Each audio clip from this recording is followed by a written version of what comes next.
Howdy, I'm Kate Kavanaugh, and you're listening to the Mind, Body, and Soil podcast, where we're laying the groundwork for our land, ourselves, and for generations to come by looking at the way every thread of life is connected to one another.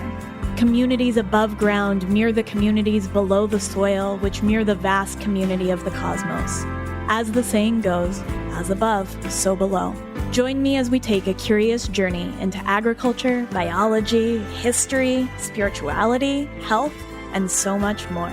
I can't wait to unearth all of these incredible topics alongside you.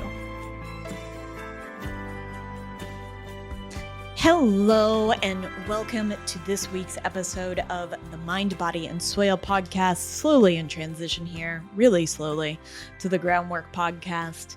I am your host, Kate Kavanaugh, and on this podcast, whatever we're calling it, we're exploring the threads of what it means to be humans woven into this earth. And I am really excited about this week's episode with a guest that I think we've been circling each other for a long time, and I'll get into that into a minute. I just want to pause here, and I want to say out loud that this podcast explored a lot of agriculture early in its inception, and I am so grateful for those explorations. And I've avoided looking at my statistics for some time here, and I took a peek at them this morning because I was really scared that I had lost just a ton of listeners and some of my inconsistency and different explorations in the last year. And I'm really grateful that it's just mostly stayed steady. And I know that a lot of you came here for the explorations in agriculture, and I so deeply appreciate that. And I want to mention that in some of these other explorations, maybe the thing that I haven't been very explicit about is that, number one, I think that agriculture drove a lot of how we organized this planet. And in saying that, I mean, after the agricultural revolution, I mean how we have terraformed the planet in search of not just calories, but also in search of clothing. That fiber, which is an agricultural product, is a big part of also how we have organized this planet and its economic systems. And that was a big part of the explorations that I've done the last year in supply chains outside of agricultural supply chains, or that they're in part agricultural, but not explicitly food. And I also think that it is agricultural supply chains that we feel the most familiar with, that our food is the easiest and honestly, in some ways, the most transparent of supply chains that we have to explore. And when I say that, right, like we talk a lot about the obfuscation in agriculture on this podcast. We talk a lot about how not transparent it is. But that being said, it feels a whole lot more transparent than the couch you buy at IKEA, or the yoga pants that you might be wearing, or so many of these other things. It is actually more transparent than. And then there's this other piece, too, that I wanted to explore when we look at the news and we look at the conversation around climate change, around all of these different pieces of what it might mean to support a growing population here on Earth. We often see cows are the problem. And I think that this is very short-sighted, especially in light of the explorations we've had in the last year about oil and gas, about critical metals for the energy transition, about all of these different things. And my goal with some of these explorations was to give us a much broader picture than the news generally gives us about what is going into these things. And I just want to explore the complexity of our world, and that includes looking at a wide swath of what influences us. And, you know, as I've, and I guess this is a very honest take, as I've looked at a lot of other podcasts and the niches they occupy, looking at agriculture or looking at health and wellness, I'm bored. And I don't want this podcast to be a box of chocolates where you never know what you're going to get. And we're exploring much bigger, broader themes through the lens of curiosity. I want to be excited to record this podcast, but as a listener, I want to be excited to listen, and I want to be learning about a lot of different things and how they might connect back to one another.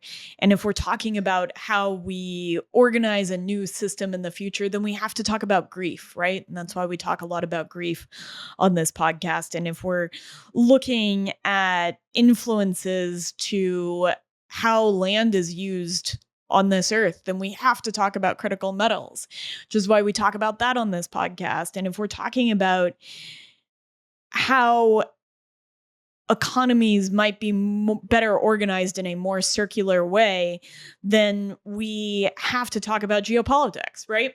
And so I know it doesn't always feel like it's interconnected, and I don't always do the best job, and that's my fault because I don't always do the best job of describing how it's interconnected, but it truly is.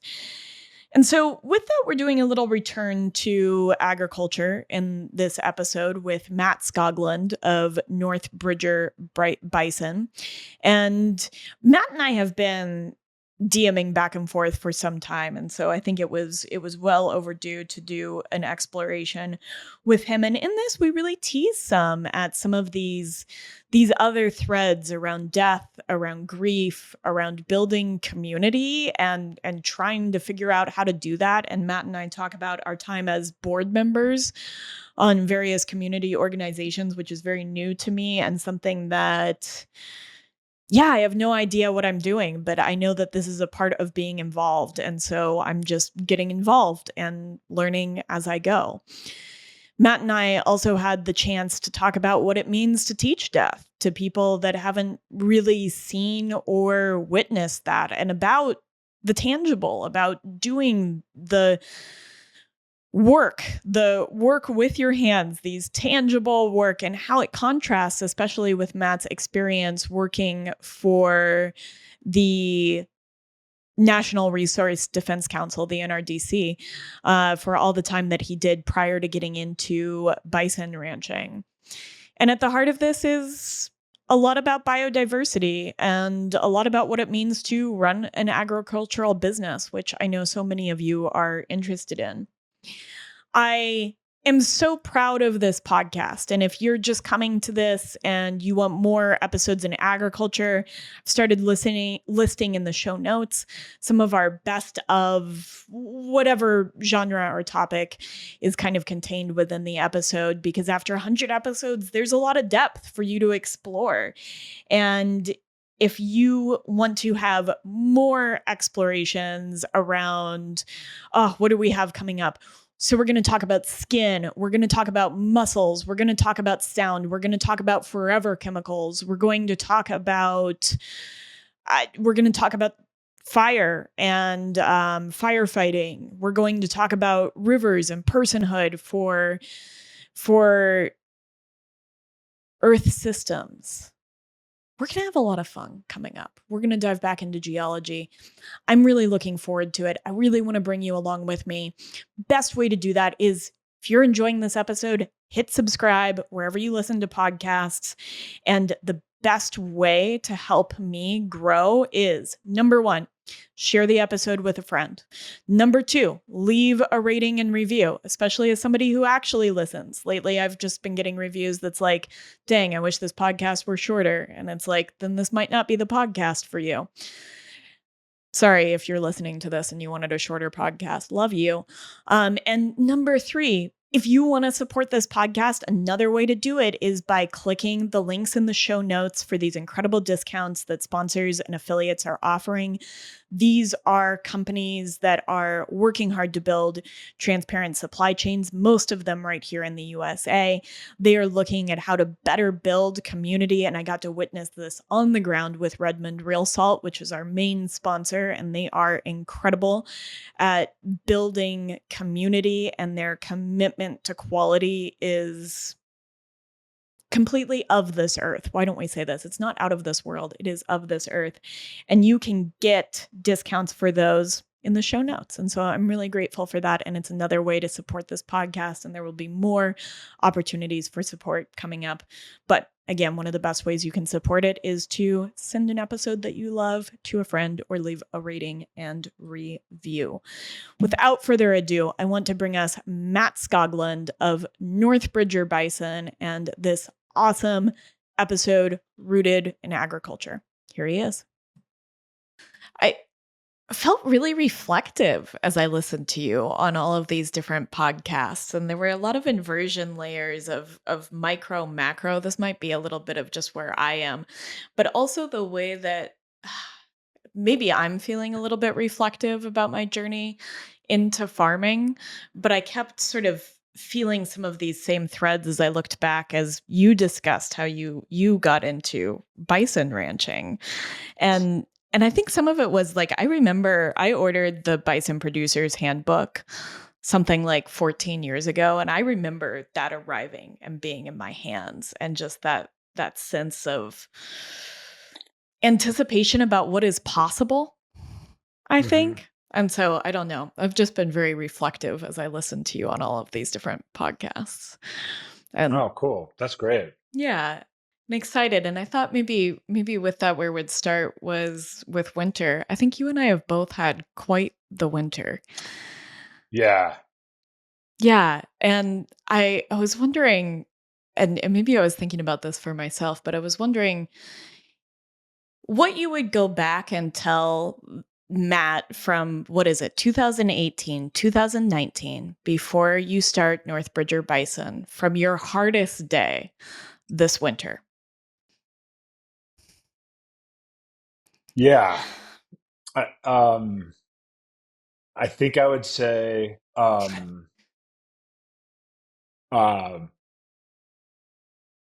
it's funny because, um, you know, the day to day, as you don't do a lot of reflection because you've got No. this endless, to-do list that you can never get through.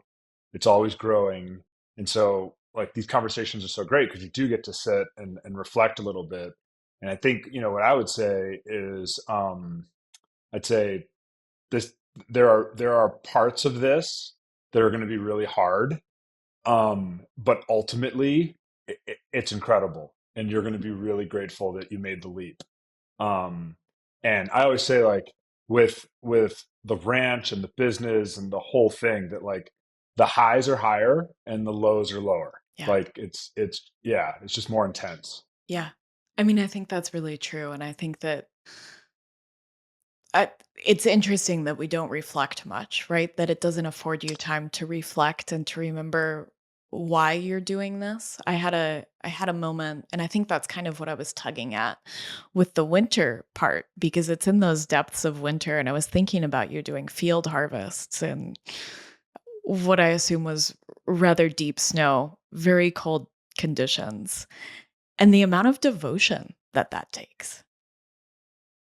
Yeah, no, it's great point. So it was this winter, like, I don't know, late January through February, it just snowed and snowed and snowed. And I had to cancel multiple field harvests, Yeah, I saw that. which is, yeah, it's stressful on several levels. Like one, um, that's how we make money. That's how we generate revenue here. So Yeah. you're slowing that process down. um, we have one employee, Ethan, who's amazing, and he's in charge of shipping bison meat and managing deliveries. And so that's going to be less work for him. So I start to worry about making sure we have enough time for Ethan. And then we're Mm. fortunate that we have a usually we have a significant wait list for our bison meat, and so, there are people who placed their orders in November and they Yeah. still haven't received their meat. And now they're going to wait even longer. Mm. And it just, and then you lose a slot with the butcher Yeah. and you got to make it. And so, yeah, it was just, yeah. And then eventually, got out there and, the truck is chained up and, I'd have to, plow in the morning with the skid steer and go literally clear an area as much as I could where I could bring the bison after I killed it to field dress it, and and I would do a trial run because the last thing you want is to be in the middle of it with a bison on the back, Yeah. and then you're stuck. Yeah. Yeah. Yeah. Yeah. This is, So it just, and what I was going to say is, and so in the middle of it, when like the stress just really had built up, I just sent an email to every single customer that was waiting for a bison. And it was a pretty long email. I'm like a super detailed person, so all my emails are always kind of long. But you've read my emails, so you yeah, know I that love I'm it. the same. Oh yeah, you and I are cut from the same cloth. And I included some photos, like these epic photos of the snow. And I just said, hey, we're working as hard as we can. Winter is like massive this year. We have so much snow. We're delayed. Thank you for your patience. And then I just said, I was like, um, what we do is not efficient. Like it would be way more efficient Oh. to just load a bunch of animals on a trailer and back them into a lot somewhere and drive away. I'm like, but we will never do that. And we're at the mercy of the weather. And some people didn't reply, but all the replies were just like, stay safe, stay warm. I'm so glad we found your business. We love you. Good luck. Thank you for it was really hard. Went from like, keeping me up at night stressed to like heartwarming, it was cool. Oh, man, I had a different plan, but you mentioned the word that's been top of my mind lately, which is efficiency. And I think you mentioned it in the context of, you said what we do is not efficient, right? And I've been thinking about, first of all, what you described, I think, is the aspect of agriculture that is really deeply hidden from the average consumer, that they don't see the grind, the work, the effort that's put in, right? And effort and efficiency having that they come from the same Latin root. And if my brain were firing faster, I could tell you what it is. Same with effect. But it's this idea that this work is not efficient, but yet I think it is in many ways. That this is how we feed ourselves. This is how we feed soil. This is how we build community.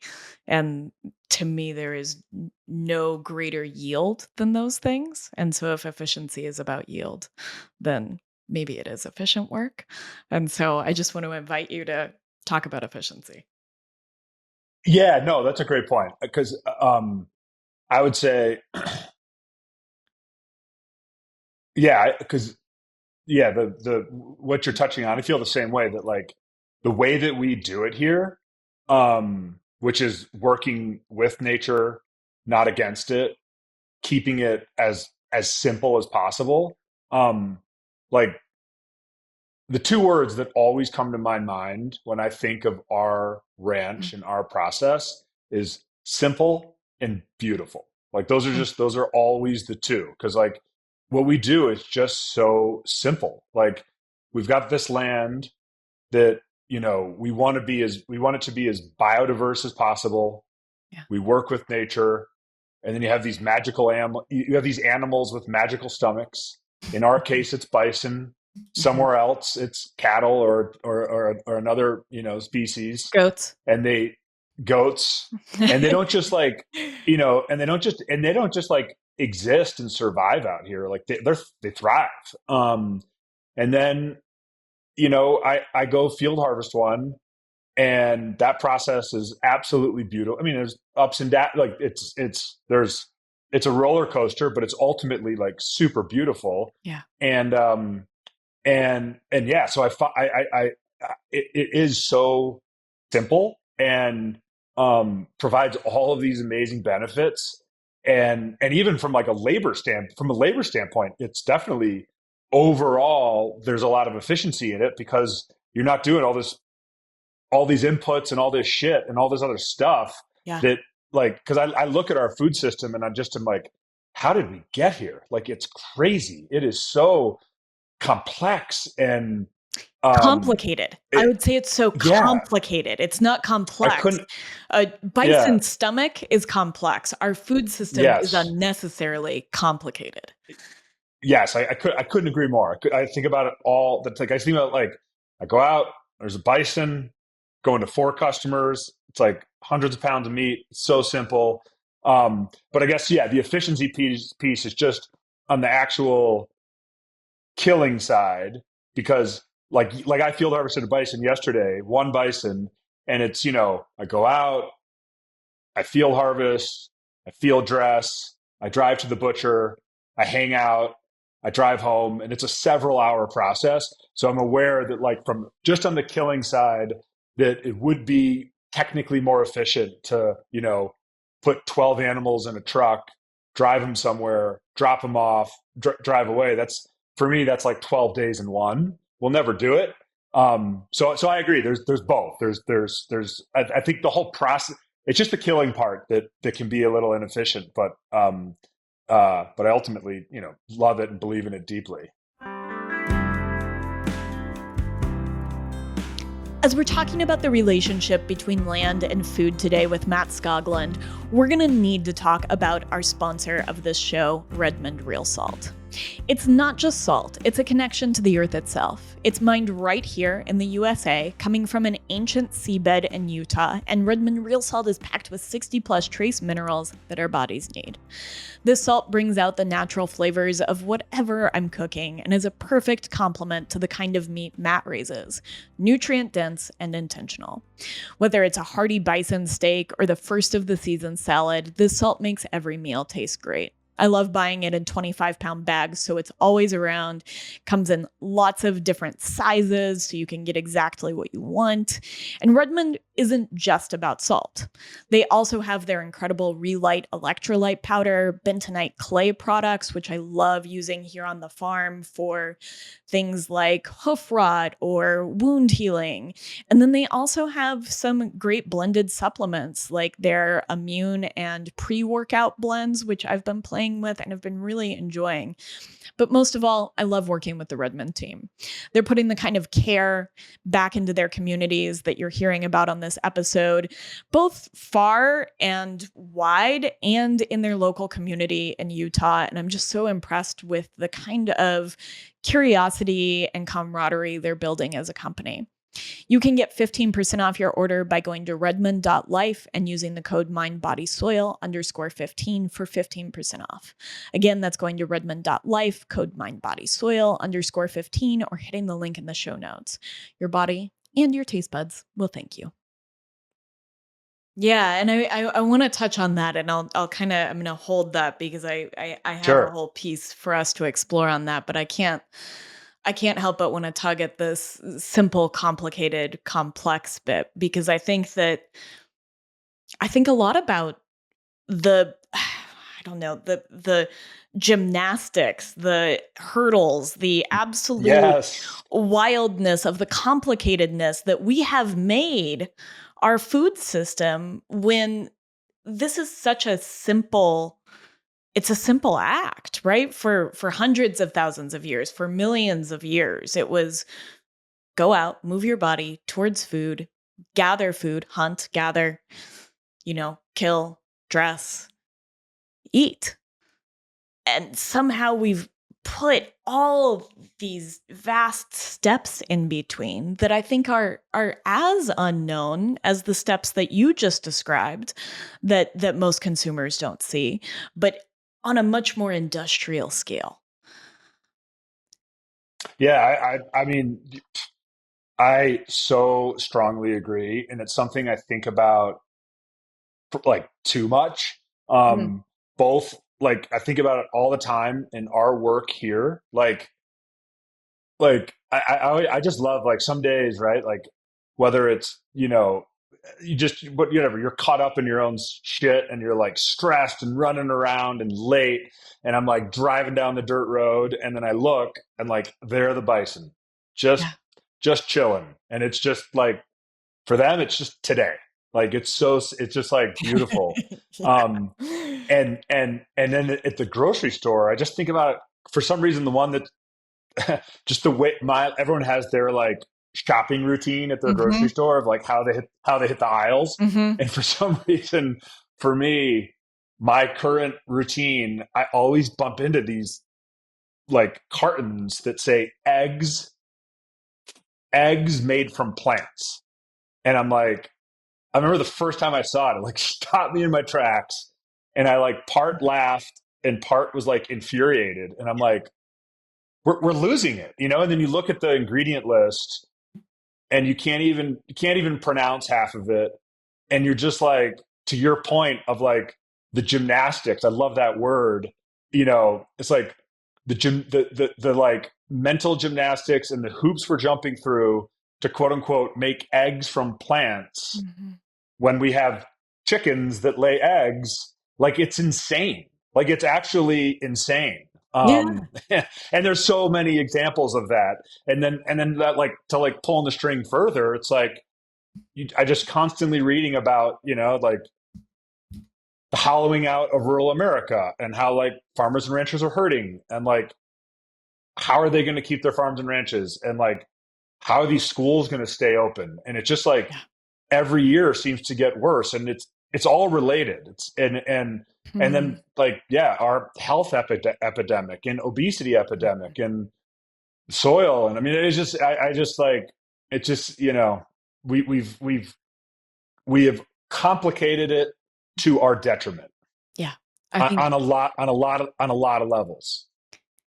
yes, and as you were talking, and I was thinking about what I'm sure is an incredibly complicated process to produce an egg made from plants, right? Yeah, All the plants one must grow, all the seeds one must press, all the detoxification of the sludge that you get from those seeds that has to happen for this to end up in a carton versus just a chicken walk outside, lays eggs freely.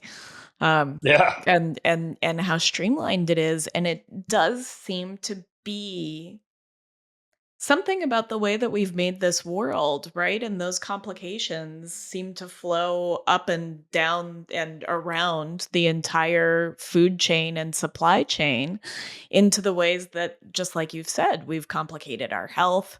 We've complicated, I think, the way that we live in place, right? That yeah, because of all of these complications, things have become more centered in cities and gone away from rural areas, which are, yeah, I mean, I drive by closed down schools in my hmm rural neck of the woods all of the time, right? Because we're focused in these vertically integrated buildings where we're going to decide how we're going to make these very complicated eggs. And that's where it's coming from. And so we've lost this sense of place that's really quite simple. yeah. And I mean it just I mean we're obviously so it's so weird. Like we've become more and more detached from the natural world. And I what I see is like but at the same time people are yearning for that connection more than ever. Like they want to be connected to the natural world. And and and companies and technology are are putting gas on that fire, like further trying to disconnect us that humans are apart from it, and human made solutions are the answer to everything, eggs from plants, all of these things. And it's just yeah, I think it's just it's a bad cycle we're in, and it's unnatural. And I yeah, I feel just it's hard to watch, hard to see. I hope you're enjoying this episode with Matt Skoglund from Northbridge or Bison. It's the kind of conversation that I think makes you think about hard work and, of course, what it means to be really connected to the land. And so, speaking of that connection, if you're out on the land yourself, like Matt and I are every day, there's one thing I know you'll want on your feet, and that is Bahay grounded footwear. I've been hiking in Bahay shoes for over 300 miles now, and I can tell you they're more than just shoes. They're a whole experience. Their grounded technology allows you to stay connected to the earth, allowing electrons to flow through your body just as if you were barefoot. To be honest, I've been wearing my Rediscover hiking boots as farm shoes, which, well, I can do whatever I want. They're waterproof, they're durable, and the grounding technology takes it to the next level. They have a great wide toe box and flexible sole that mimics that barefoot experience. And so I kind of think they make as good of work boots as they do hiking boots, and they make great hiking boots. I also love slipping into my Revive shoes for runs and for lighter hikes. And if you're ready to experience that connection, head to bahe.co, that's BAHE.co, and use the code KATE10 for 10% off. You're supporting your body and the podcast at the same time. Now back to our interview with Matt. It is, and I wonder if you feel the same way. I think that yearning, right? That yearning, I think a lot of people can't identify that, oh, I'm yearning to be closer, to be more embedded in place. And I think we've grown to fill, I think a lot of it as a hole that we try to fill, that we try to backfill with all of these modern implements with a sort of materialism. And I think in many ways, because it's become more and more complicated to just be connected.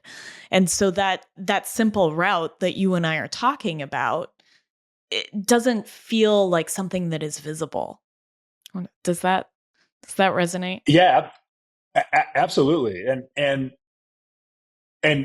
just to be totally clear, like, we're very lucky that we, Oh my gosh. right. Like, you live on a Deeply beautiful privileged. farm, and yeah, deeply privileged. You live on this beautiful farm in New York with these amazing animals and all the stuff that you do. I live on this amazing ranch in Montana. So I'm not saying, like, I'm very aware that, like, that, like, someone in LA or New York, like a huge urban area, like, is not all of a sudden going to have a bunch of goats and bison and chickens, but, like, it's not one or the other. You can, you can have a connection to the natural world in New York City and in London and in LA. Like, I'm like a huge belief. It's funny because living in Montana, people are always like, oh, that's the best, Montana is just the best. And I'm like, no, I'm like, nature is equally beautiful everywhere. It's just different and it's all beautiful. Like, I remember I was outside Chicago last spring on a run in just like classic suburban environment. And on this, and then all of a sudden, like, on this little trail, and then there was this wetland and like a little viewing station for waterfowl. And I was just like, holy shit, like, this is amazing. Like, how wonderful is this? What a little surprise, what a gem, Yeah. So I just, like, always, I'm really not, I guess, partly self-conscious, but just always, yeah, conscious about that, like, it's not like, where you and I are, that's real nature, and other places aren't real nature. Yeah. Like, nature's nature. Yeah. Yeah, we're just, Nature's nature. so I always feel so I feel so strongly about that. Yeah, and maybe another way to reframe it is, how can we build more connectivity between those spaces, more connectivity to the nature that is present, whether you're in a city or a rural environment? And if we're talking about food, how can we build more connectivity between urban places that we absolutely need for a variety of reasons, Yeah, and the rural places that supply them with a variety of resources? yeah, And I yeah. No, I took, yeah. Yeah, go ahead, go ahead. No, I was just saying, I totally agree. I mean, like, cities are in many ways, like, they're very efficient. And they provide a lot of goods and services for society, and so yeah, Yeah. Yeah, and I think that this is something that I think a lot about, and again, to kind of bring us back to the beginning, as I was listening to your journey, right? We both came from cities. You came from, oh and maybe yeah, this is a good place to kind of share a little bit more about your background. You came from Chicago hmm into yeah, Montana with no ranching background. yeah, zero, yeah. So uh, born and raised in suburban Chicago, middle of three boys, like, classic Chicago suburban upbringing. But was fortunate that our backyard abutted a forest preserve, and we had a little creek and pond and another creek, and uh, just loved nature ever since I was a little kid. But yeah, Yeah. I mean, zero agriculture experience. Yeah. Um, I went to law school. Like, I mean, just not. Uh, uh, I know the saying now is it wasn't on your bingo card. Like, none of this was on my bingo card growing up. Yeah. But I know, and I think I've heard you talk about you went to there were camps and wilderness expeditions, things of this nature. So there was maybe a yearning? Oh yeah, no, I mean, um, Even yeah, before I went bison to. entered the picture, before agriculture entered the Oh, picture. oh yeah, no, it was yeah, like a couple years ago, a friend of mine who's this great writer, Ethan Stewart. He writes for Surfer's Journal and Bomb Snow and different stuff. And he asked me to write like a personal story, and he did a great job helping me with and editing it. But it was like basic. It was in this piece, which required a lot of self reflection over my entire life. Like there is a there is a there it's a wobbly line, but there is a line from my childhood in Chicago to the ranch, and it's this love of nature as a kid. And I talk to my wife Sarah about it all the time. I'm like, I don't know where it came from, but like Yeah. I just was fascinated by the American West and big animals. And ever since I was a little kid, like it just, I just don't know where it came from. And then, I did a month long backpacking trip through Knolls in Idaho in high school, fell hard for fly fishing, just, fell head over heels in love with the American West and particularly in Montana, knew I wanted to live out here, went to law school, or I went to college in Vermont and played hockey there. And so got to spend a lot of time on campus when school was closed and got to meet a lot of people in the community outside of the college, which changed my life. Just these, like, I was just like, I love living in a rural area with immediate access to the outdoors. Uh, I got into hunting through this amazing guy, Kim Montgomery. And then the two reasons I went to law school was that one, I had a dream of being an environmental lawyer. And then two, just very practical, I was like, every town needs a lawyer. So I could be a lawyer in Montana one day. Um, and then, I went to Chicago after law Hmm. school for 3 years. And then we moved to Montana in 2008. And I got at the time a dream job doing environmental policy work for the NRDC, the Natural Resources Defense Council, which was great, but eventually was craving to do something, on my own, conservation based, land based, entrepreneurial. And bison was the big issue I worked on at NRDC.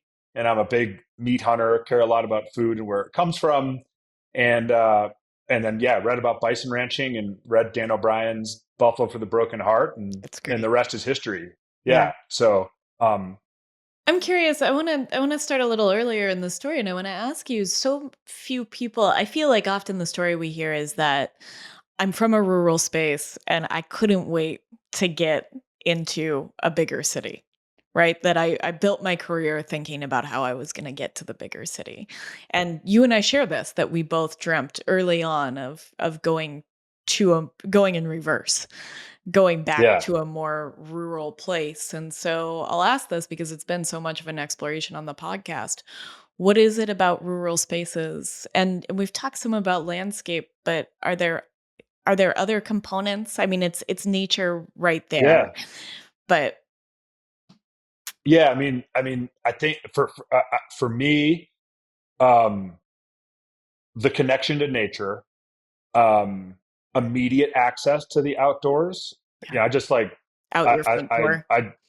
yeah, I just love I just I love to hunt, hike, ski, back all those different things. And then and so that's part of it. And then another like huge part, and is the people and the culture and the values, priorities. and to be specific. Um, and I, again, there's, I don't want to sound judgmental because I feel like I so strongly believe that like like each person just needs to do their own thing, whatever's best for them. Yeah, me too. So whatever that looks like, at the end of the day, I hope people are like healthy and happy, whatever that Yes. looks like. But for me, like, you know, like in college when I got to know like real Vermonters, and then would come home and, be at some, party or something and hear like friends' parents, talking about, who got a new car or Mm. who got a second home somewhere. And I just, I was like, man, a lot of these priorities are just out of whack. These people are caught up in, the classic saying, right? They're trying to keep up with the Joneses. And I feel like I saw like a lot of unhappiness, Mhm. and Mhm. like people just working for money and status and and never finding it. Yeah. Um, and then in these rural areas, like just people don't take themselves as seriously. I just find there's so much humility. Like even when I was at NRDC, like a lot of people in that world just like there's just like they take themselves very seriously. They're very self-righteous, very self-important. And so like I just think, yeah, so for me the people part of it is huge. Like I don't know. I just love the people. I Yeah, really love the people. me too. And yeah, and so that's another like, it's just such a yeah. It's coming from a city where there's like the stress and the competition and the status and all that. It's just not. I don't know. And these places aren't perfect, but there's no, they're not perfect at all. No, no, no, no, no. They're Yeah, messy. They're messy just like anywhere else. for And I sure. mean, I think that Exactly. the whole thing is messy. It's just kind of Yeah. picking where it fits. And I think listening to you speak and having listened to you on a couple of other podcasts, you have such a strong recognition of your own values that feels like it's driven your choices over the years. And I think that's something that can be really hard to identify. And I don't is that something that you consciously identified early on? I mean, you mentioned a lot about work and I want to get into work as a value, but you've also mentioned in this, I mean, simplicity and beauty and happiness and I mean, connectivity in a lot of different realms and really making choices based on those. Did you have an awareness that you Yeah. were doing that or you're just feeling into it? Maybe you are looking for the perfect pan to cook a bison steak in after listening to this interview with Matt Skoglund. And if you are, I can't tell you how much I love Field Company cast iron pans. I've been using Field cast iron for over 5 years now, and I can tell you it's the kind of cookware that's made to last generations.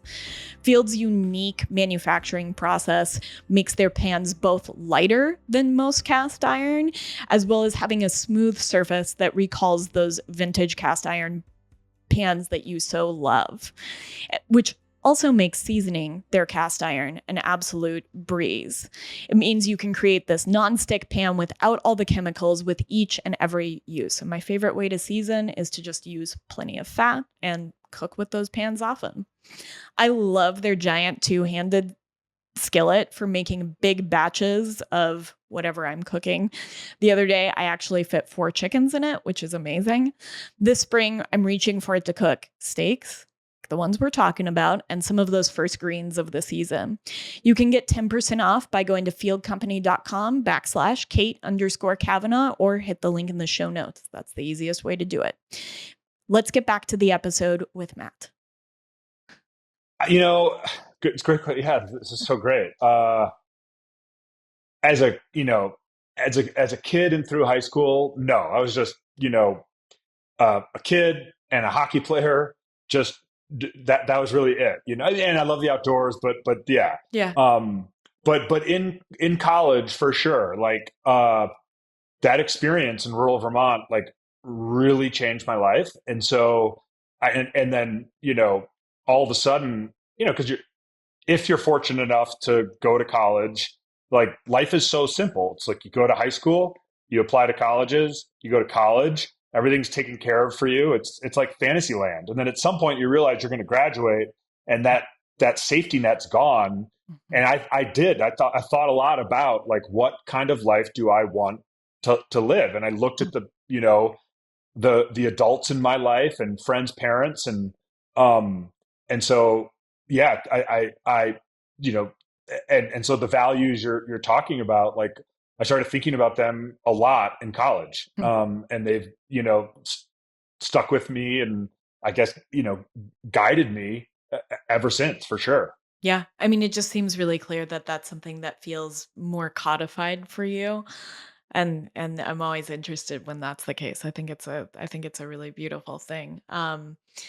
I want to, before we get really into North Bridger and some of these bigger themes too, I wonder if we might tug a little bit at the NRDC. And I Yeah. always hear you tell this transition sort of from working with Bison at the NRDC and then into North Bridger. And I'm wondering what you think now, because there's always a tension for me. Policy kind of boggles my mind, right? I've never been a part of crafting it, but I listen to a lot of people who are, just out of sheer curiosity, and how it shapes or fails to shape or hopes to shape our world. And I'm wondering how you view the tension between having worked with Bison in this policy standpoint and then having worked with Bison, getting your hands dirty doing this, and sort of where those bridges or thoughts are. I hope that makes sense. Oh, it does, for sure. Yeah. No, I mean, so I'll go into detail, but to start, it's a constant theme. Like everything, it's just like everything. It's not like everything in life. It's not black and white. No. Um, Yep. and so you know, uh, so NRDC is an amazing organization, and with like amazing people who are deeply devoted to um, helping the environment, fighting climate change, fighting species extinction and biodiversity loss, and just like really good people. Like when I talked earlier about some of my colleagues, it wasn't inside NRDC. Like NRDC has really good people. It's a really unique organization.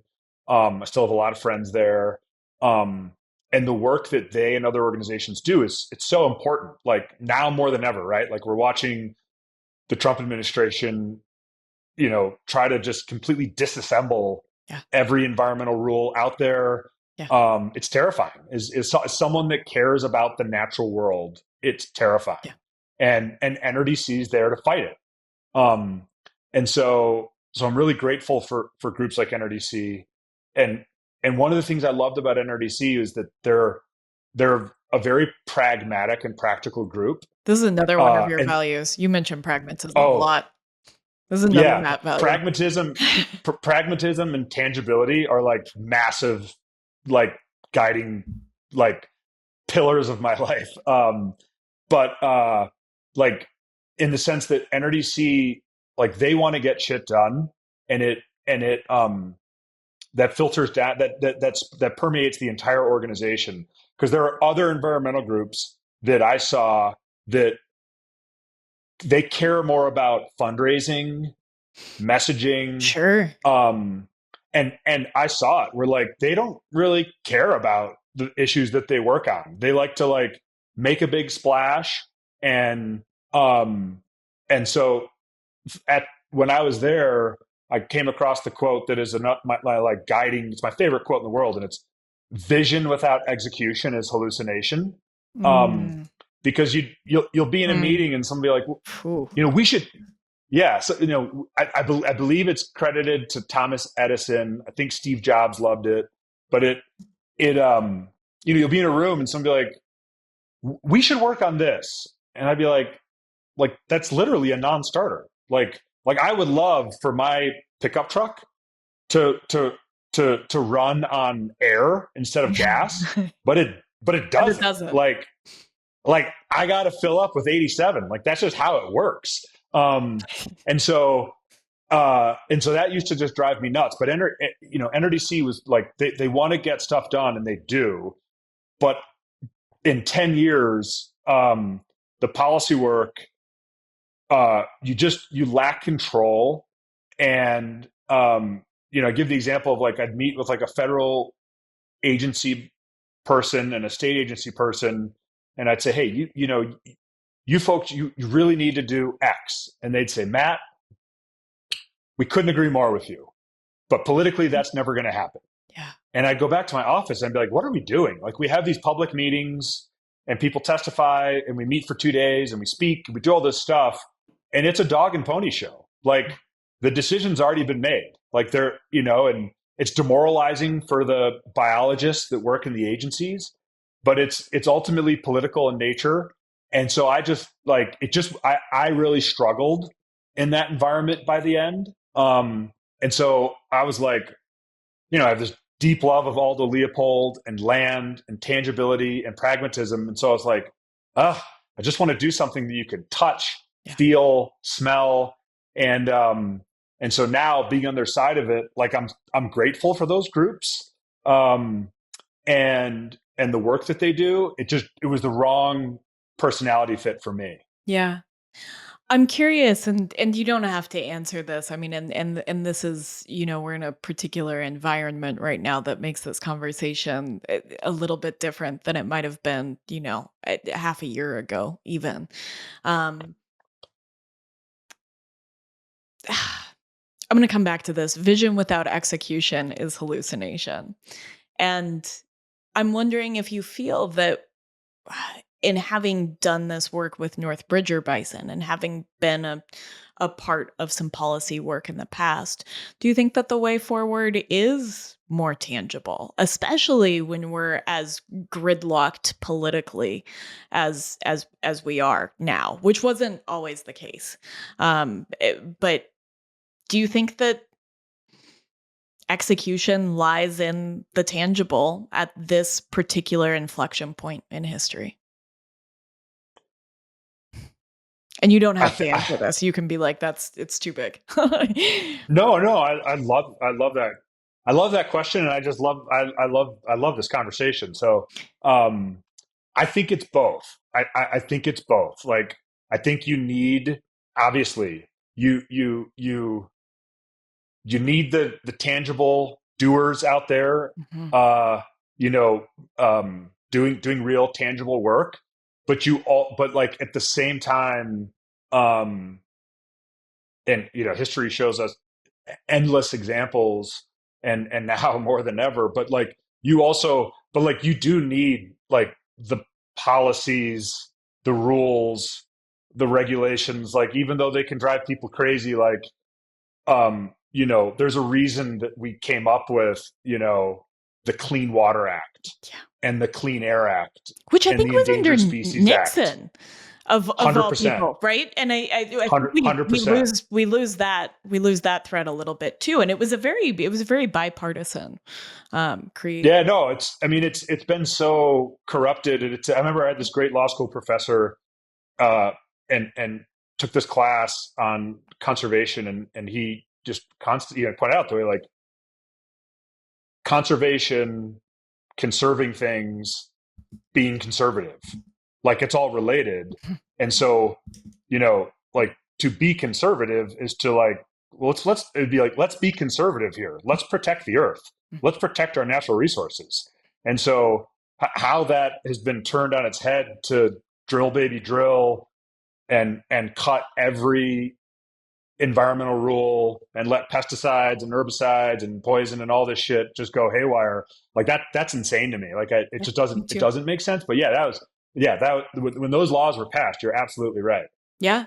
I mean, I think that and we don't need to talk politics, but I think that increasingly it's very hard to reconcile some of these bigger picture ideas of what conservatism is and what liberalism is at a more foundational level with what we see happening and some of the inversions there. Paul Kingsnorth had a great essay about how the protectionism of the right actually looks a lot like the anti-globalization movement of the left in Hmm. the early and late 90s, and how things have become so tangled and hard to define.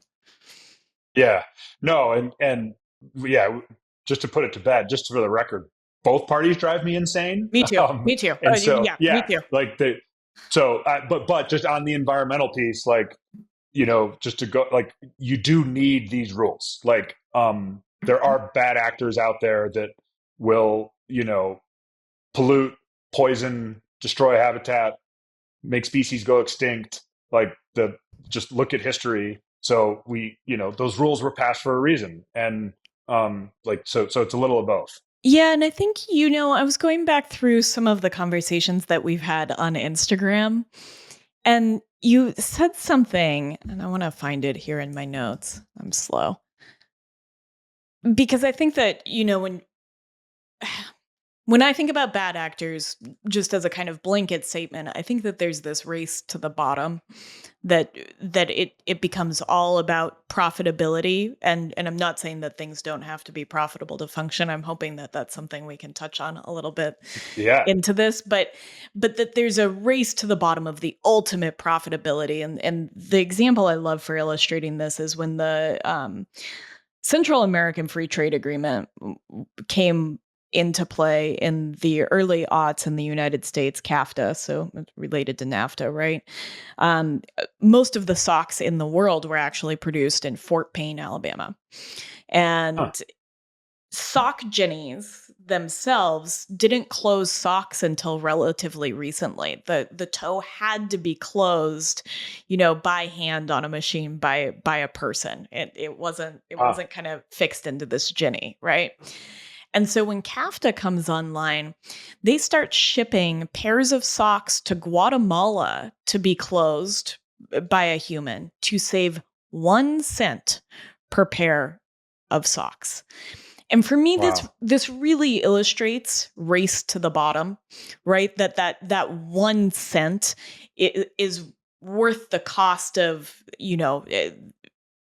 labor here in the United States, this place in Alabama, these sock mills that were creating the socks from all the way, and sort of this community where cotton is grown, and we can kind of get into all of these externalities, but that really illustrates race to the bottom. And you said to me, we chose commodity agriculture, right? And I don't know if that choice is something we just kind of happened into, but we certainly kept choosing it. And so my point here is really kind of to ask this question about what can we choose next, especially when we want to live in the tangible, when we want maybe a new kind of efficiency that we were talking about earlier with the way that you manage Northbridge or Bison. I don't know. There's a lot of thoughts. I'm going to pitch them to you. Yeah, no, it's a great, It's me. it, Hang on, I can't hear you. Wondering if it's me. oh, Let's see here. Can you hear me? yeah. Will you talk now? Let me see if that helped. Oh, yeah. Oh. Huh. I cannot hear you. Hmm.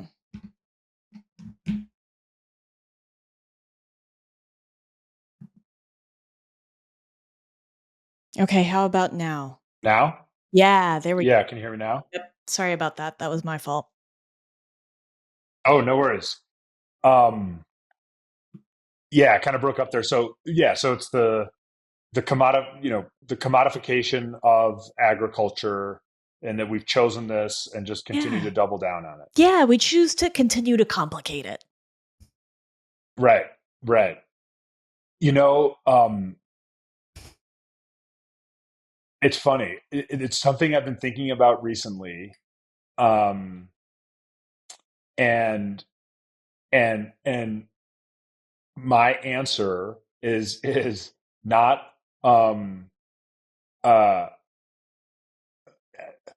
so we talked earlier about it. Like I get really frustrated by it, Mhm. and it can feel it not can it feels overwhelming. Like Oh there's my so many gosh. pieces to it. Yeah.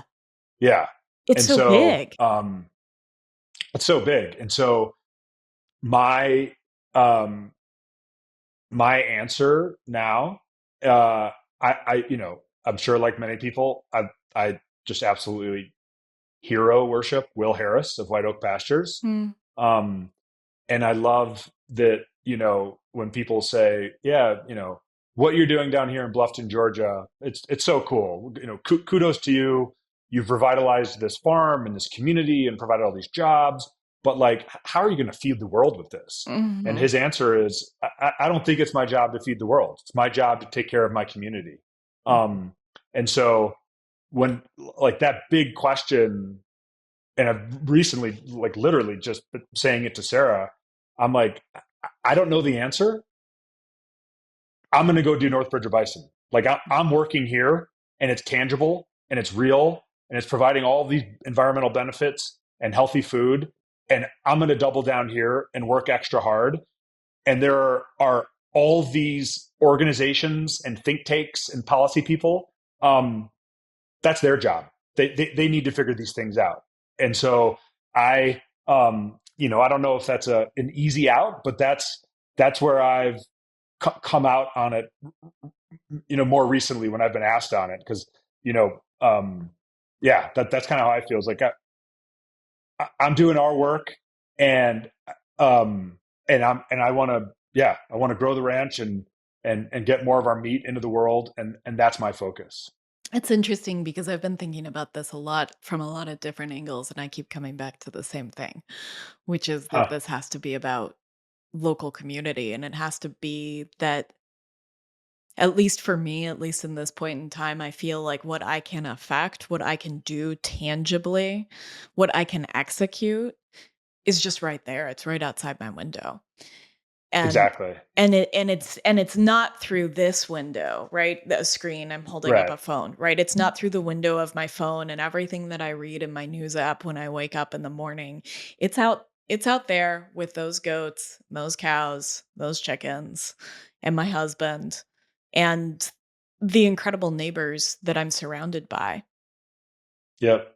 Yeah. No, I couldn't agree more. So yeah, yeah, we're on the same page. Yeah. And it just, yeah, that becomes really important in how to build community. And I saw that at the bottom of your website, that you and Sarah both serve on some boards and are very interested in Oh how yeah. to be more involved, which is certainly a question I've been asking myself lately. That there's these layers, there's the farm, there's the community of microbes that I'm micro herding, in the soil, but there's also this community, and how, even though I'm overwhelmed and every day there's this list that never gets done, how do I actually become a part of that, which feels like a skill that we've lost. So I'm serving on my first board. So I saw that and I just Oh, took note of cool. it. Um, That's cool. because I think there's this question of how do we actually kind of reach into our community, especially I wasn't raised towards community. I don't think a lot of us were. We're raised in very Yeah. insular nuclear families. Right. Yeah. Yeah. Yeah. For sure. No. Yeah. It's funny. I'm on the board of our local food co-op, um, and so that's where I grocery shop. And I was there yesterday on the way home from field harvesting, and I think of it all the time where I'm like, I I'm stretched thin, um, but I just love being on the board. I Mhm. love being part of the community. I love knowing the staff there. I love being, yeah. I just yeah, it's Yeah. really good. Yeah. I think it's important. I feel the same way, and I have no idea what I'm doing on a board, and it feels very foreign to me, but it's something that was really important to me. I'm on the board of the place where I hike, which is a 3,500 acre uh, uh, sustainable forestry and farmland project, and it's just What's the name? What's the name of it? it's called Merck Forest, and it is. Do you know So Merck? yes, because I mentioned this a while ago to you, but my younger brother and his wife and three kids live in Dorset, Vermont, Yeah. and so they love Merck. I have not been to Merck, but my kids wear Merck t-shirts. That is so funny. Okay. I forgot about him being in Dorset, which is 15 minutes from me, right? It's Right. just over the border, and Yeah. Merck is home. So I love that. Okay, that's It a funny connection. yeah. It sounds like a magical place, and they make really cool t-shirts. Yeah, it's an incredible place, and it's something I wanna be a Yeah. part of, and again, I'm stretched thin, but I think that this is how you build community is you Yeah. make these commitments to Oh, community because it's right there, right? It's the change that's so I can cool. affect. Yeah, I love that. Wow, that's so cool. Yeah, that's really neat. Let's talk about work. You want to talk about work? Yeah. Maybe it's Yeah. talking about pragmatism too, but I kept coming back to this in it's right at the top of my notes, right? Work and the tangible is the name of this section. And it's something that I just hear you repeat. And I want to hear your lens on this because you're doing such hard work and you're doing such incredible work. And so I want to know what that means to you. Yeah, I think, or I should say, I know my obsession with tangibility, um, and pragmatism is that, when I was at NRDC doing policy work, there were, I mean, more days than not, so many days I'd come home, and if Sarah said, how was your day? I was like, fine. I had a variety of conference calls and meetings and emails, and that was it. That Yeah. was my day.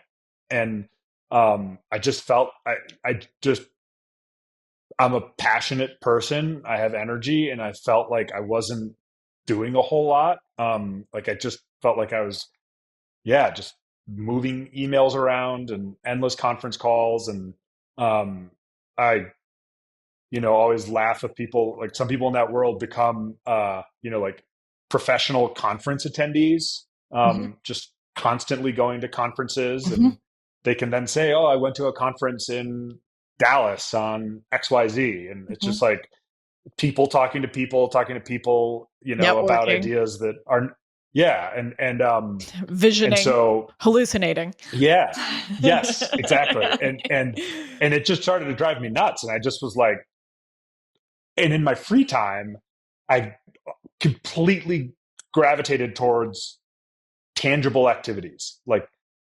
gardening, hunting, Mhm. cutting firewood, um, looking for mushrooms in the spring, Mhm. just tangible things. And and so it's one of my it's probably my favorite thing about Northbridge or Bison is the tangibility of it. Yeah. Like I woke up yesterday, I field harvested a bison. I had my hands inside the animal. I took it to the processor. It's now dry aging. And then that meat is going to fill some people's freezers with incredible, delicious, nutrient dense food. And it just feels great. And Mm. so I realize I just, yeah, that is just how I'm wired. And I need that. Like I Yeah. literally, I need it. Yeah.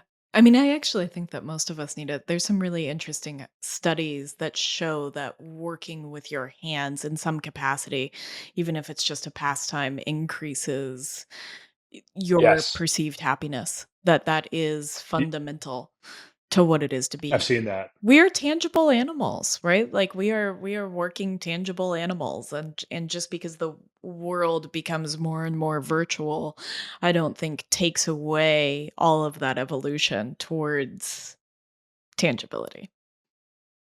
It's so funny. I couldn't agree more. Another like guiding principle for me is evolution. Me too. It's it, yeah. And so I remember when I was at the large law firm where you put in a lot of hours, and there were times where I'd come home to Sarah and I'd be like, I did not evolve to do this work. Like maybe in thousands of years, humans will have giant glowing eyes and really strong lower back muscles. But I did not evolve. But I did not evolve to sit in a chair and stare at a glowing screen for hours and hours and hours. Like, and so I evolution, like, yeah, not that long ago, we lived very differently, and we're still wired that way, and that it explains a lot. Yeah, I think it explains everything. This is the it's sort of the filter I run everything through. Like, does this make sense from an evolutionary biology On, perspective? Or if it's discordant, that tells me a little bit about what might be discordant or why it might be discordant. yeah, I could not agree more. Well, I love it, and I love the way that you speak about work and that you speak about your work. And since you mentioned it, I thought we might go into field harvest. And I'll say this: I've listened to you talk about field harvests a lot, and I'm passionate about field harvest because I do them a decent amount as well. But one thing that really caught me, you have a video on your website of you, it's the Montana Wilderness School, and you're doing Oh a yeah, field harvest with them, and you offer some of these opportunities to come and experience field harvest. And so I wanted to ask you, and you can talk about the process at North Bridger, whatever calls to you, but I want to ask what it's like to teach death, because this is a very different thing. This is something that I think we, again, to go back to evolutionary biology, we would have experienced. It would have been built, baked into what it was to be a human eating, humaning throughout time. But now we're so disconnected from it that these, and I've had teachers that taught me, and I'm sure you have too, but now you offer an experience of teaching what it is to kind of hold death within the food system. yeah, yeah. I for me, and through this work, um, eh, it's interesting. I think about death more than I ever have. I think about it a lot, and and so yeah, where to go? There's so many parts to it, but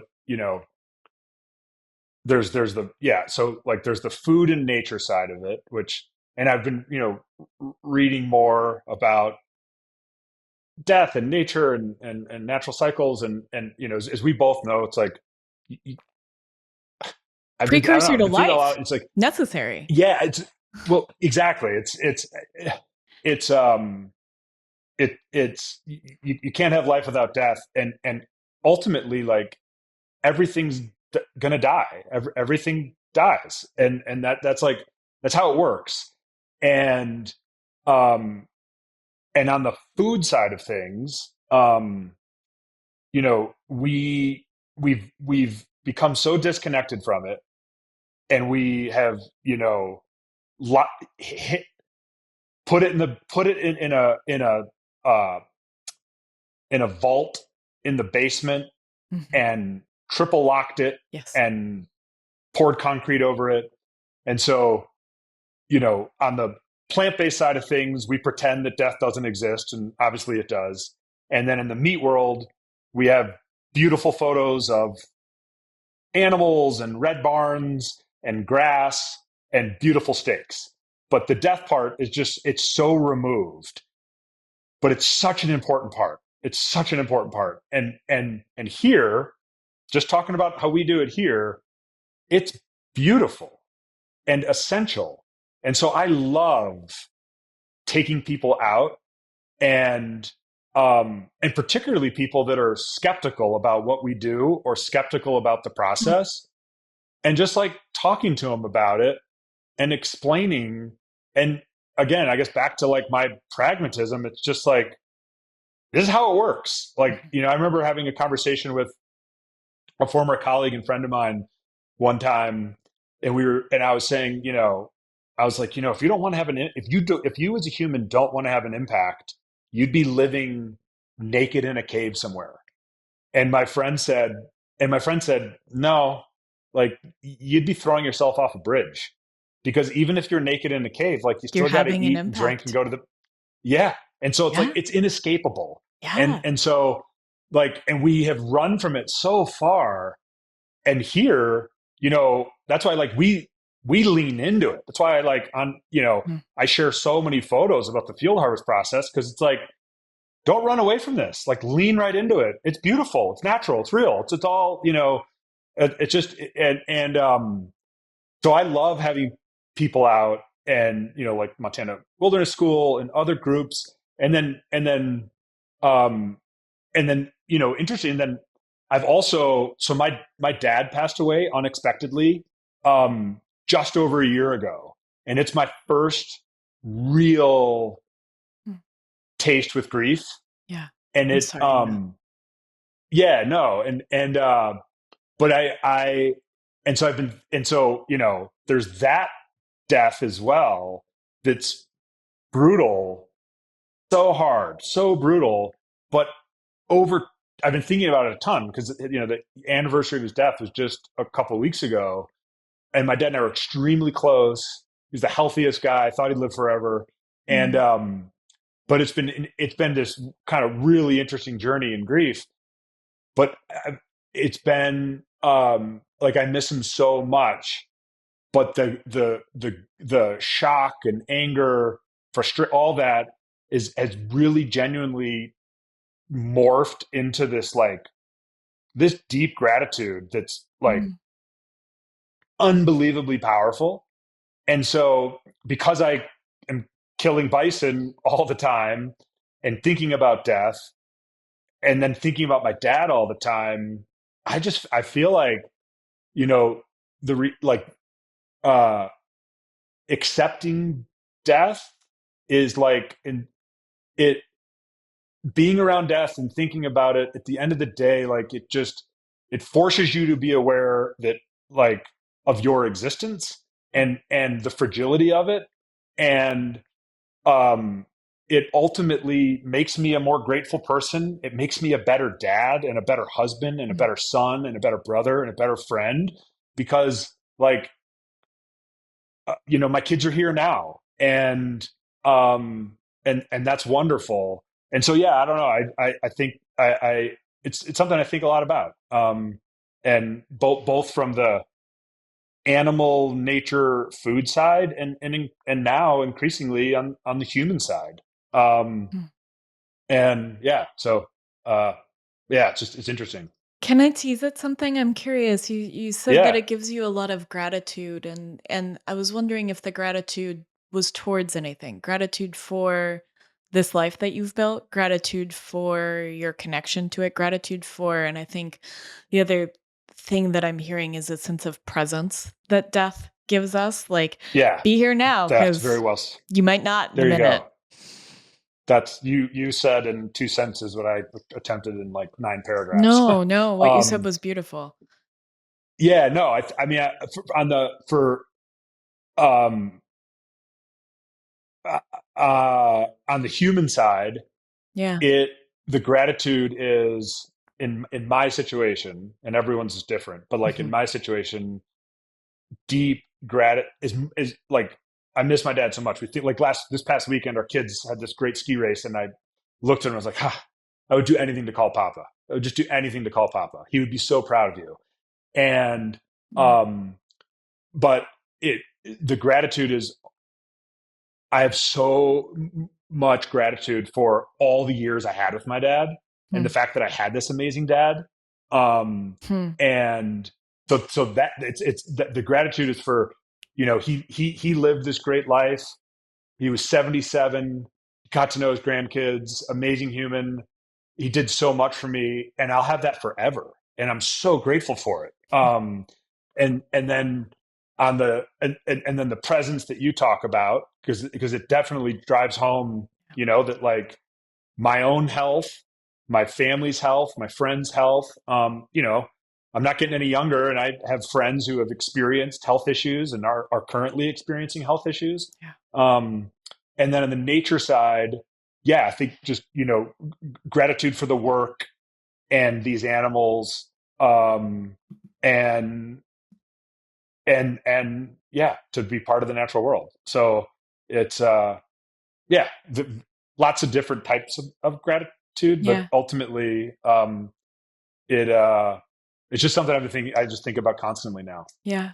Thank you for sharing. I mean, that this is something, Yeah. I don't know if you know this, but we've been looking a lot at grief on the podcast because I think it's something Oh, that's kind of baked into the system. And I was thinking about this great episode with her name is Dr. Mary Frances O'Connor, and she's a grief researcher.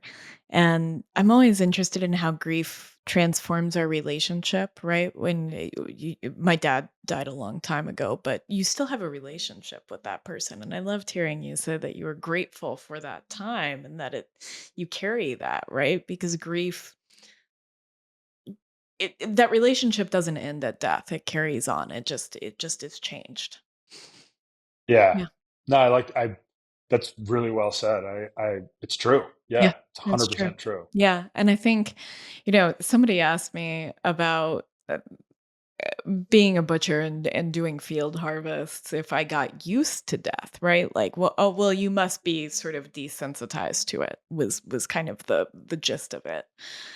And I told them, "No, not at all. I find it just as curious, just as weighty, just as difficult sometimes, just as sticky and brings stuff up I don't want to touch at times, but probably need to because I think that's the nature of grief and that I'm grateful for that waypoint to get to I don't know, to get to experience a different breadth of life, I guess. I love that, and I couldn't agree more. I feel like you know, be, you know, by being around death a lot and thinking about it, right? Because like when I have a field harvest day, I'm thinking about it the day before, Yeah. thinking about it when I wake up, and Yeah. then I go field harvest and I'm in it, and then I'm Yep. thinking about it after, and I'm driving home, and like there's little you've got blood on your elbows and certain Ah, places that you miss, and I just find like yeah, it's like I find it's so interesting, right? Because just to kind of pan out, like when we started this in 2018, obviously we had zero experience and we didn't know, right? It was just like we just knew we had to go for it, but we did not know how this was all going to unravel. mhm. And I was like, I was like, I'm signing up to kill bison over and over and over. And like, Yeah. I don't like, will it turn me into like a desensitized psychopath? Like I just didn't know. Yeah. And and I found it's the complete opposite. Like being around death and so intimately connected to it and around it constantly, not like once a year, but constant, is that like it's made me like a kinder, more gentle, like loving person. Mhm. Like, cause like you're just you're around like it's big, heavy shit, right? Like you're killing stuff. Yeah. And so and then on the same token, my kids, Hmm.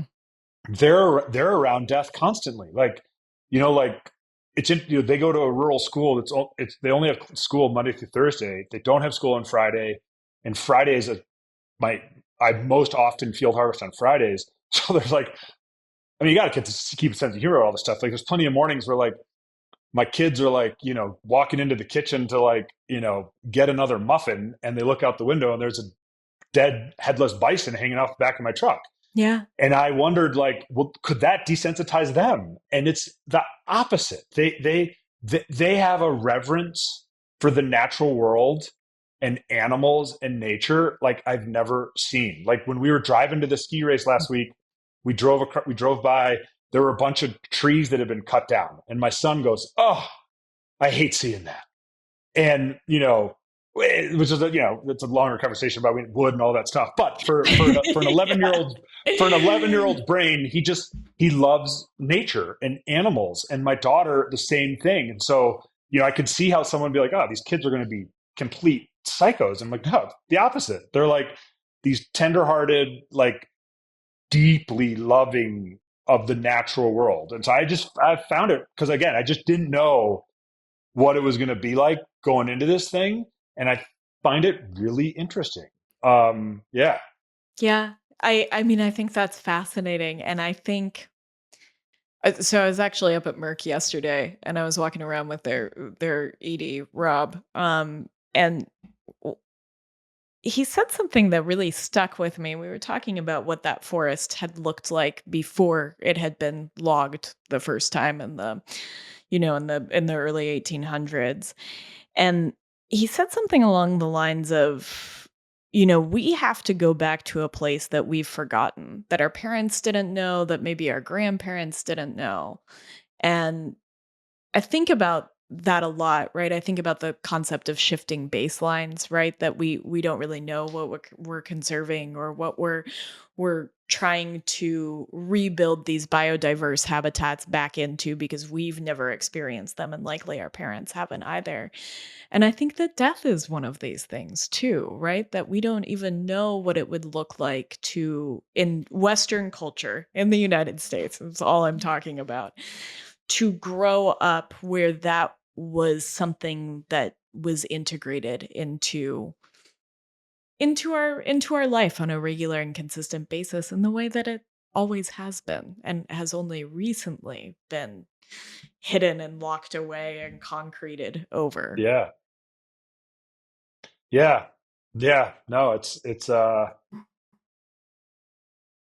if we could shift and lean more into it, and we would be so much better off for it. Yeah, and I And I appreciate think it's yeah. it. Go ahead. I was just going to say that I appreciate your kids' perspective, hearing that. Yeah.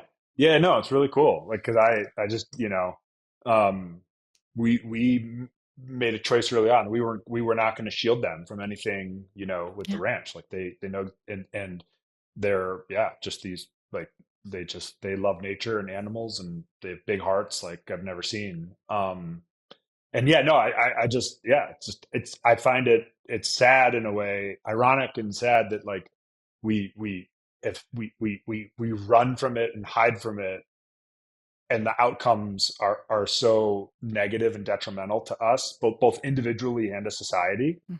And I think like, because when people come here for a field harvest, they're just like blown away, like they're and again, I just, my own personal experience, like in reflecting on it right now, I just like when I, because sometimes I'll field harvest on a Thursday, and we have co-op board meetings on the second Thursday of each month, and like if I field harvested that day, like that, I'm always like, like looking back, and even in the moment, like I'm a calmer, kinder, more patient person. Like I don't know, it's just interesting. Yeah.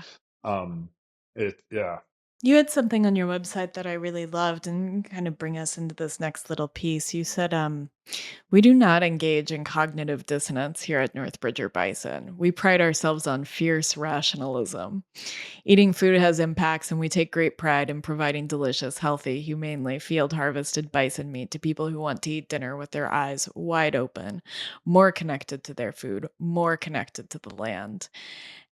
And I want to tug that in here because you and I had a little conversation in regards to death that we don't see the death associated with other industries.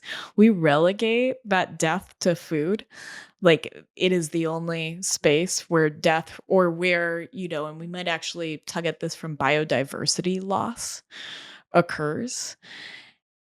And I think that's so interesting to pull in too, right? You can't live in a cave. Like that still wouldn't do it, right? That everything we do comes with some measure of death somewhere. Yeah.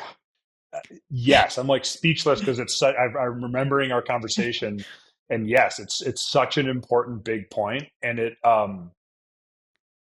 it's overwhelming.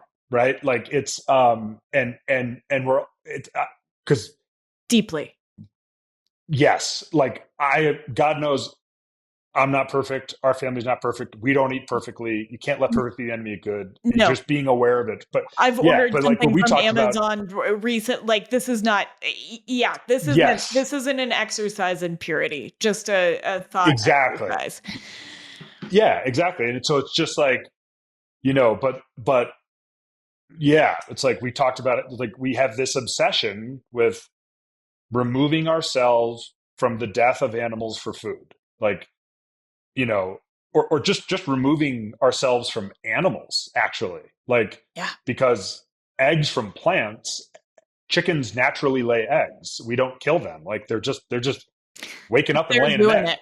Yep. They're doing it. Yep. And so and we somehow have a problem. Some people have a problem with that and need to be removed from that. And it goes so there's this like insanely bright spotlight on animals for food and everything else gets a free pass. And That's the so cognitive dissonance. yes, and it's like, and so I obviously I work in food, I think about food, but like my jeans, my boots, like I have no idea. But like I know shit was dying for it. And Yeah. it's like and so it's like, yeah, it's just interesting that I think that I'm now remembering the conversation where, you wrote back and it made me laugh out loud. You were like, it's always the cows. Like, why the cows? It's like, this we're just obsessed with killing cows is so bad, but everything else, like I'm looking at a bottle of olive oil, like that bottle, the The olive oil, glass, like it's the just sand and the glass, yes, the I olive know. trees, Yes. what that's displacing, what's that I mean, the entire processing of the olive oil itself. What vat made out of what did they sit in lye? Uh, yeah. Yeah. Yeah. So it's just, I think, certainly don't have the answer, but I think being more aware of it is a huge step in the right direction.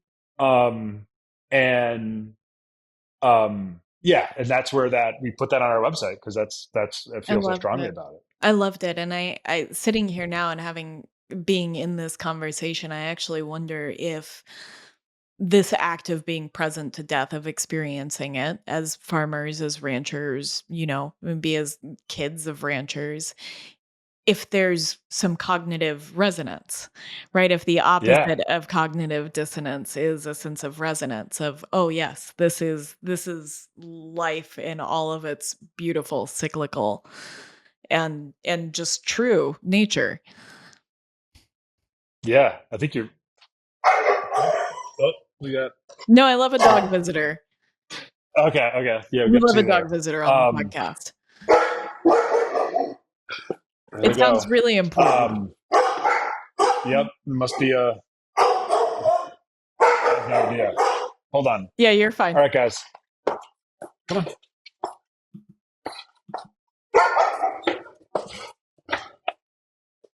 All right.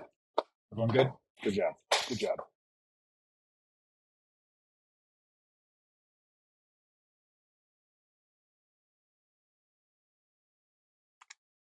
It always cracks me up. Like Ed and Sally, they, the one makes the other bark. So I feel like Sally wakes up and like, sees a shadow from a cloud and barks, and Ed's like, and then Ed barks, and Mhm, then Sally barks, and they just keep mhm. like, I'm Yep. just like, guys, it's like, anyways, it's They just funny. ratchet each other up. Yeah. I Yeah. have an only I have a very she's very thrilled to be an only dog. So, she doesn't have anybody to ratchet up with, but, I Matt, I know we're close on the time that I had allotted. I have some other places we can go, but I wanna make sure you're good to go. I have 2 Oh, things yeah. we could kind of begin to wrap towards an ending with. That sounds great. Um, and I That think sounds great. I think the first is I actually do wanna touch on biodiversity really quick because you do such a good job, and I actually think that this word is something that we're really missing when we talk about w what we want out of our food system or any system, and even if it's making jeans or olive oil, is that we want to go towards more life, that we want to organize our businesses in ways that create more life, more thriving, more biodiversity. And I came back to an Aldo Leopold quote that I know that you love, which is, we abuse land because we see it as a commodity belonging to us. When we see land as a community to which we belong, we may begin to use it with love and respect. I just wondered if you had any thoughts. Yeah, I mean, the biodiversity thing. I mean, one, I first read all the Leopold's Sand County Almanac in law school, and it just blew my mind. Um, and Sarah and I we have visited his farm outside Baraboo, Wisconsin, Wow. and which was super cool. Yeah. And our my first dog was we named him Aldo. Um, and I was telling our son because about it because when we went to the ski race, it was actually it was in South Dakota, and the last time I had been there, on the border of Wyoming and South Dakota, was June of 2009, picking up Aldo. And then I proceeded to tell the kids the way on the drive home, I I got a copy of Sand County Almanac on tape, and put it on my iPod at the time, Sure. and Yeah. and Yeah. Okay. and I listened to it on the way home, and I said, I'm like, so that Aldo, our 7 week old puppy, could hear it. And my son just like died laughing. He's like, Dad, you're insane. Like, you're trying to like have our dog listen. Like, that's insane. And we just, anyways, I thought it was really funny. I love that But so much. yeah, yeah. Um, I'll have to play And my so, dog but Tolkien. My dog is I have a Tolkien yeah. dog. Her name is Goldberry, so, but she has not listened to The Hobbit. And but yeah, I just, see, I love nature.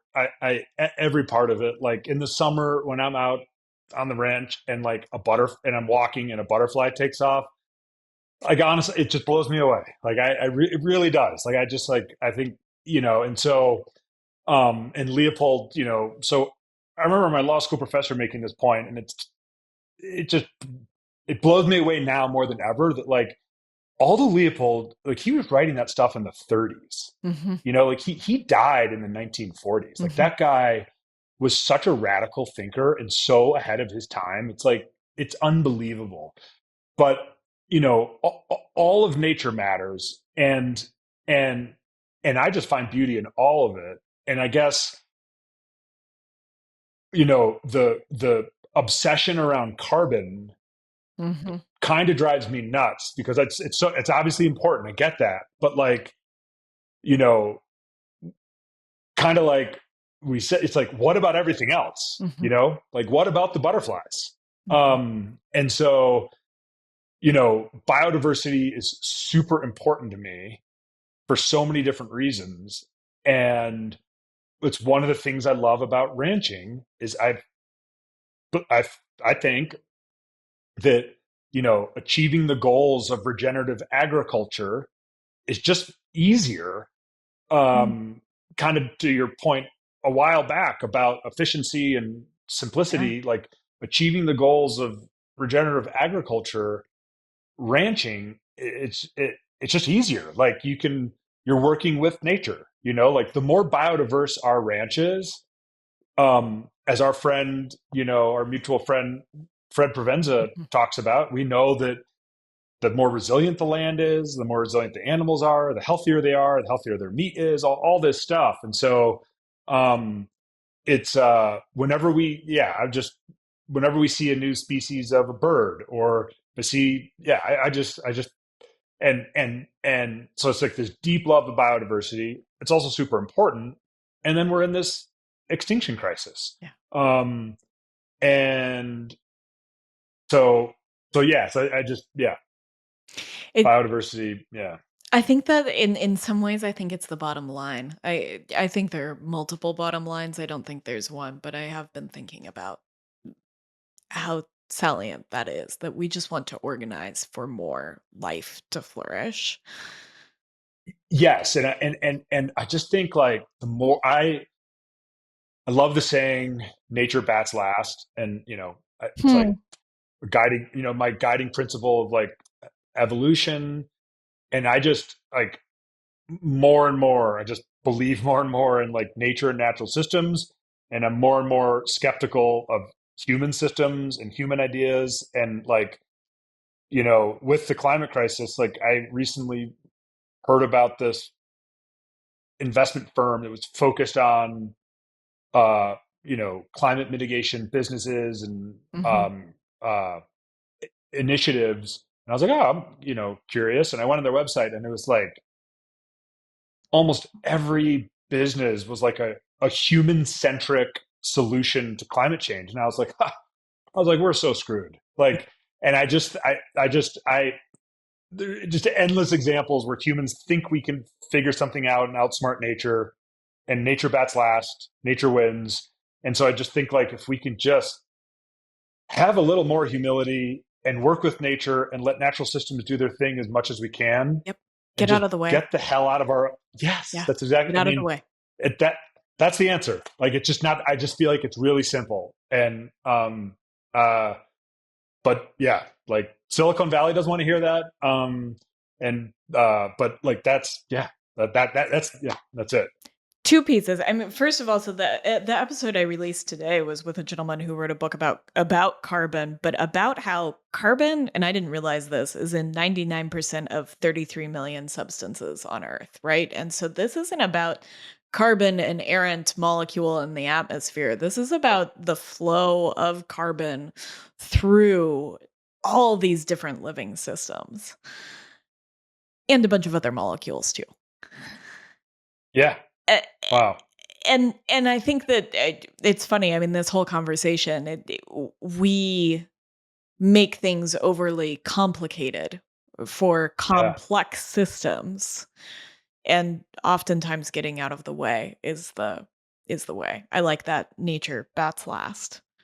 Um, I don't know if this is where we wanna wrap up, but one piece that I do wanna bring into this is how we create businesses. Like, this is all great in theory, and Oh it's yeah. all lovely to say, but I do want to leave maybe with a little bit of pragmatism, right? That Yeah. that that in order to hold these values, that our businesses have to work, and I see you in this space really making a beautiful business.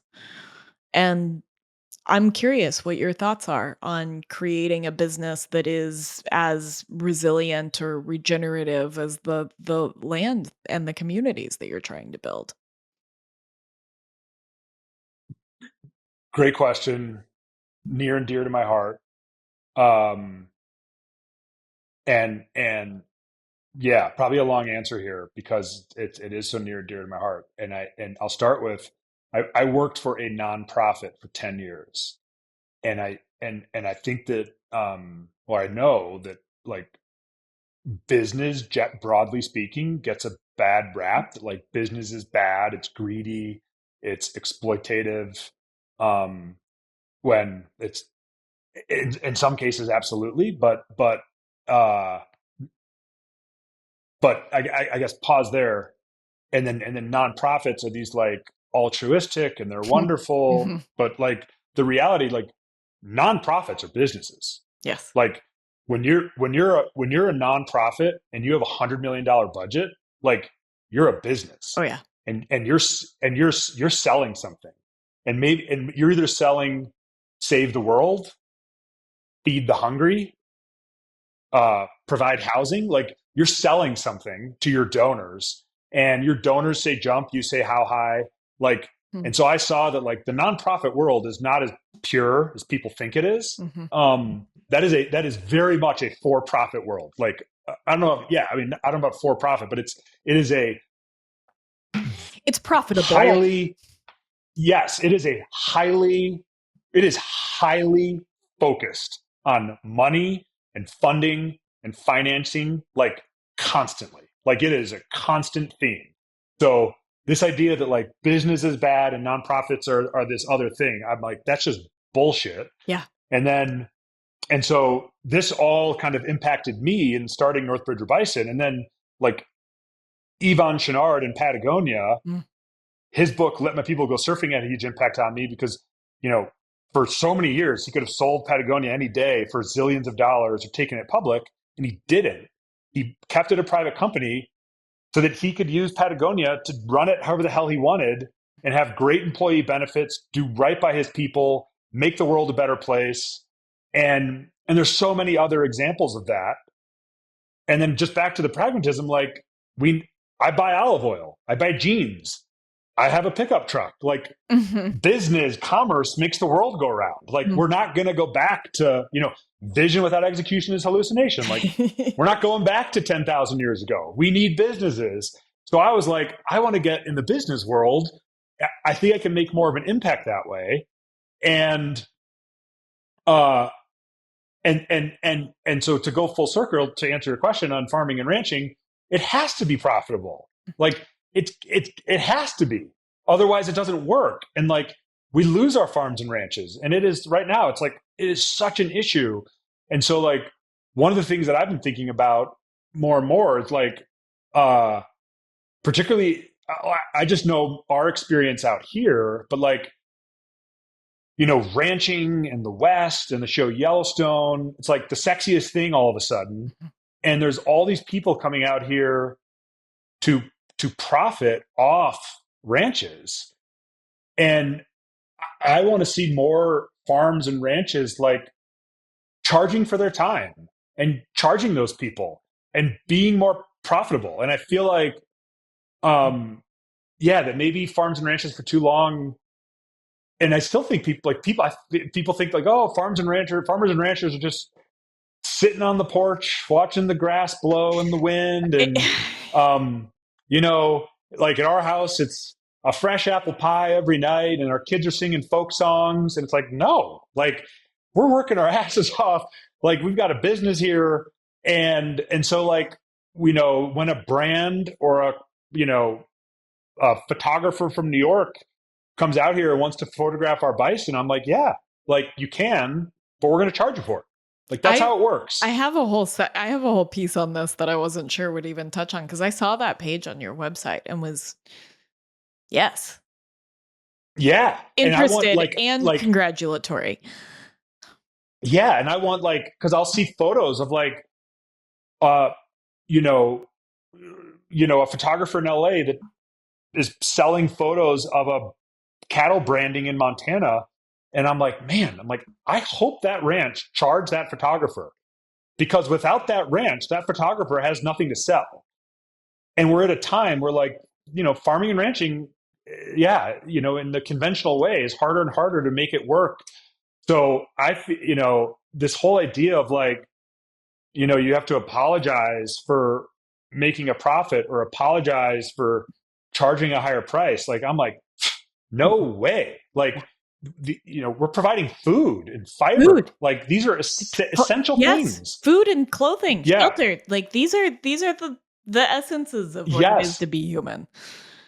Yeah. And so I feel like, as I'm getting all fired up here, I feel really strongly about it. And I think like, I want to send like a PSA to like, if anyone calls you and says, I want to come photograph your branding, don't be flattered. I mean, be flattered for a second because you're doing something important and that someone wants to be a part of it, but like charge them.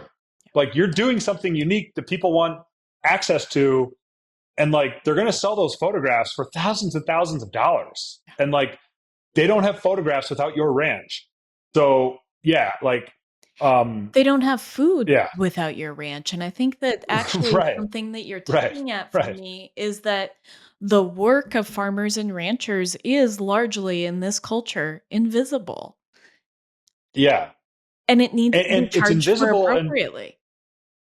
And it's like, it's like, again, not coming from it. I come in and now I see it. It's like, it's invisible. It's so taken for granted. Yes. Like I have more respect for farmers and ranchers then I mean, just the work. I mean, I know, but like anyone in the world of farming and ranching, like just the work and the food they provide. Um, and I think it's invisible, it's misunderstood, and it's assumed that farmers and ranchers are all like independently wealthy, doing great, playing the banjo, Yeah.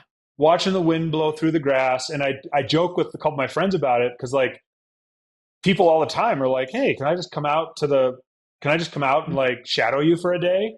And I try to be generous with my time, but like, Me too. got a business to run, a ranch, 2 kids, a wife, 2 brothers, a mom, friends. Try to find some balance. So I try to be generous, but like my friend who's like an eye doctor, I'm like, has anyone ever said to you like, "Hey Joe, can I just like sit in your office?" Or like gone to an accountant and been like, "Can I just watch you prepare taxes today? And I just want to sit next to you." Like, and it's this thought that like, we're just sitting, we've got nothing better to do. We have nothing better to do. Like, and so, yeah, it's just, yeah, there's a lot of things to tug at there. I haven't thought about this at all, but I'm just wondering if some of that entitlement, and I'm going to call it entitlement for here, and I know that's a big word to call it, but I wonder if because it's food, because it's so core and central to our being, that it feels like an outflow from that, and and I'm always, and we've been circling this the whole podcast, but I don't know why food doesn't matter more when it's so central. And I think that what you just said is that same reflection in a different way. Why doesn't it matter more? Yeah, great question. I don't know, Yeah, but and to go it's full circle, rhetorical. yeah, and to go full circle, like that's one of the reasons we started Northbridge or Bison. Like I had this itch to do something tangible, entrepreneurial, that would make the world a better place, very broadly defined. Like, a business that provides jobs is making the world a better place by providing living, incomes for those people. But as I thought about it, I was like, if I had an idea for like a catchy plastic button that would make millions of dollars, I was just like, the world just doesn't need more plastic buttons. But like food, I just kept coming back to food because I was just like, at the end of the day, we all have to eat. And if you're lucky, you get to eat 3 meals a day. Factor that out across billions of people on the planet. And very quickly you realize that the production and consumption of food has just enormous environmental and social consequences. And so I was like, if we can make on our little postage stamp here, if we can make a tangible impact, we're improving the world. And so that's what attracted us to it, is that it's a necessity. It's not a luxury. It's like, we have to eat. It's not optional. Yeah. I mean I think that was beautiful. I loved it. And I think that's a good place to pause unless you have No, that's great. anything that you feel like I really missed in the course of this. I mean, and I'll link to some other episodes you've done that kind of shows that story arc of you coming into Northbridge or Bison more than we did here. Yeah.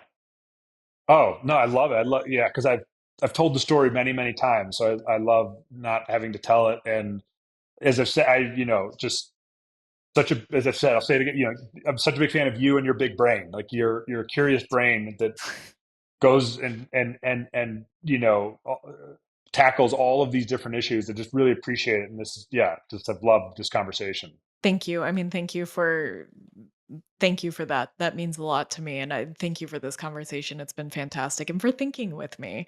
And Yeah, exactly. and I want to have all the links in the show notes for where people can find you, find Northbridge or Bison, know that you ship, and I'll say this in the intro as well, that you ship all across the United States. So Cool. that's available and present. But if there's anything else you want me to point people to, let me know.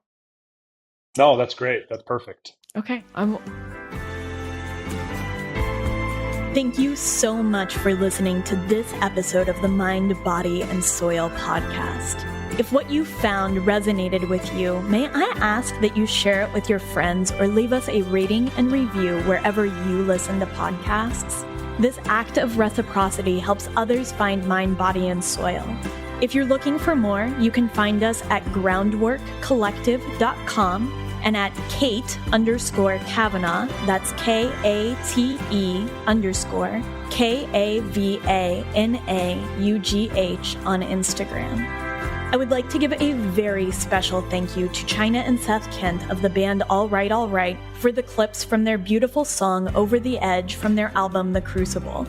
You can find them at All Right All Right on Instagram and wherever you listen to music.